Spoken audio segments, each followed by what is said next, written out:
యూట్యూబ్లో కూడా కొంతమంది రివ్యూ చెప్తూ ఉంటారు కదా వాళ్ళ బురద కూల్ వాళ్ళ ఫ్లాప్ టాక్ చెప్తే వాళ్ళేం ఖర్చు పెట్టారా ఏదో నేల టికెట్ ఒక 60 రూపాయలు కొనేసి 120 రూపాయలు బాల్కనీ కొనేసి 100 రూపాయలు టికెట్ కొనేసి నోటిఫికేషన్ మాట్లాడతారు.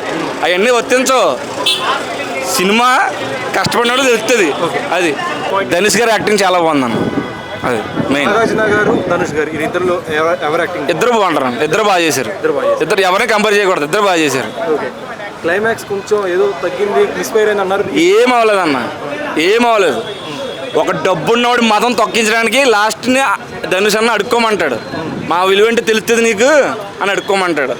అలా చూపించాడు సినిమా. ఎందుకంటే భిక్షగాలను ఎప్పుడు మనం కించపరచకూడదు. కించపడితే ఎలా ఉంటుందో ఈ సినిమాలో చూపించాడు. అది శేఖర్ కమల్ గారు మార్క్ ఉంది అయితే సూపర్గా 5.5 రేటింగ్. ఈ వీక్లో కలెక్షన్ రాకపోతే బాంచేత్ సూపర్ ఉంటుంది అంతే. కలెక్షన్ బీభత్సం, అందులో డౌట్ లేదు. ధనుష్ యాక్టింగ్ అవార్డు వస్తుంది. ఆయన వేరన్నా, ఆయనకి ఆస్కర్ ఇవ్వడానికి రెడీ అయిపోవాలి ఆ సినిమా చూస్తే. మరి నేషనల్ అడిగితే పక్క. ఎందుకంటే ఒక ఆయన ఆస్కర్ రాదులే కానీ నేషనల్ వస్తుంది అన్నాడు. వస్తుంది, ఆయన ఖచ్చితంగా అవార్డు వస్తుంది. అది ఇప్పుడు 2005 కదా, మళ్ళీ అవార్డ్స్లో ఖచ్చితంగా 2005 ఈ సినిమాకి ఆయనకి అవార్డు వస్తుంది. 3 గంటలు కూర్చోపెట్టగలిగారా? ఏమవుద్దా అని ఉంటుంది. నెక్స్ట్ అది చాలామంది సొల్లేస్తారు. నేను సొల్లు చెప్పట్లా, ఉన్నది చెప్తున్నా. లోపల ఏం చూసినా నేను ఇన్వాల్వ్ అయిపోయిన సినిమాలో కూడా. అది ఒక మనిషిని ఎంత బాధ పెడితే బుర్రలేనివాడిని తీసుకొచ్చి ఒక్కసారి కోట్లు చూపిస్తే ఆడికి ఎలా ఉంటుంది? అవునా? ఇప్పుడు ఏ దిక్కు లేనివాడు దేవుడే దిక్కు. అవునా? ఈ సినిమాలో అలా చూపించాడు. అది ప్లస్సా? ప్లస్ అయితే అన్నీ బాగానే ఉన్నాయన్న. మైనస్ కూడా ఏమీ లేదన్న, అంత బాగానే ఉంది. మైనస్ అన్న బుర్ర తక్కువ. అసలు ఏ సినిమా గురించి తక్కువ మాట్లాడకూడదు అన్న. అసలు ఏం తెలుసు అన్న, ఇలా పెట్టుబడి పెట్టారా, ఇలా ఏం చేశారా? పెట్టుబడి పెట్టినట్టు తెలిస్తే సినిమాలు పెట్టుబడి పెట్టినోడికి. ఇలా వచ్చేసి సినిమా బాగాలేదు అంటే చాలామంది చూస్తున్నాను నేను టీవీలో. పెట్టుబడి పెట్టినట్టు తెలుస్తుంది, డబ్బు ఖర్చు పెట్టి తెలుస్తుంది. అవునా కదా? వీళ్ళు 2 నిమిషాల్లో బాగాలేదు ఫ్లాప్ అంటే సినిమా సూపర్ బాగుంది. ఏ సినిమా బాగుంటుంది. యూట్యూబ్లో కూడా కొంతమంది రివ్యూ చెప్తూ ఉంటారు కదా వాళ్ళ బురద కూల్ వాళ్ళ ఫ్లాప్ టాక్ చెప్తే వాళ్ళేం ఖర్చు పెట్టారా ఏదో నేల టికెట్ ఒక 60 రూపాయలు కొనేసి 120 రూపాయలు బాల్కనీ కొనేసి 100 రూపాయలు టికెట్ కొనేసి నోటిఫికేషన్ మాట్లాడతారు. అవన్నీ వర్తించవు.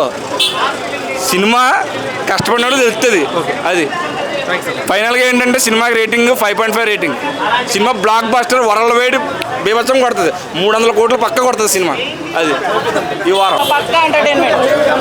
రష్మిక క్యారెక్టర్ కూడా చాలా డీసెంట్ గా ఉందన్న. సపోర్టింగ్ రోల్ చాలా బాగుంది.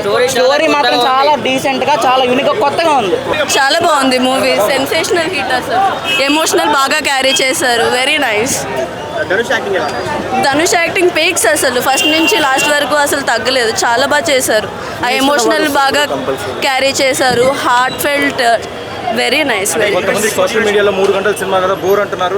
లేదు చాలా బాగుంది. లాస్ట్ వరకు అసలు బోర్ కూడా కొట్టలేదు. Very nice. ధనుష్ పీక్స్ అసలు. చాలా బాగా చేశారు. పక్క వస్తుంది ధనుష్కి. రష్మిక కూడా చాలా బాగా యాక్ట్ చేసింది. లాస్ట్లో ఫైట్ చాలా బాగుంటుంది. Very nice. ఆ సాంగ్స్, ఆ బీజిఎం కానీ బాగున్నాయి. చాలా కొత్తగా తీశారు. మనకి శేఖర్ కమల్ మెయిన్ ఎక్స్పెక్ట్ చేస్తాం కదా, మ్యాజిక్ ఏదైతే ఉంటుందో ఆ మ్యాజిక్ అలానే ఉంది. అండ్ ఆల్సో కొత్తగా తీశారు బ్రో. టిపికల్ ఎలా అయితే అనుకున్నారు లేదు అలా ఇన్స్పైర్ అని కాదు. ఇట్స్ ఎ చేంజ్ భయ్యా. ఇది కూడా చాలా బాగుంది. ఇన్స్పిరేషన్ ఉంటుంది పక్క, అలా ఏం లేదు. బట్ చాలా కొత్తగా తీశారు. లిటిల్ బిట్ క్రైమ్ కానీ మనకి కొత్త చాలా చూడొచ్చు భయ్య. అసలు అందరికీ ఇది ఈరోజు మీరు బ్లాస్ట్ అయింది ఈ సినిమా. No doubt. బతుకు కోసమే బతుకు డైలాగ్. బతుకు కోసమే బతుకు. అదే ఈ మూవీలో డైలాగ్ అదే. బతుకు కోసమే బతుకు.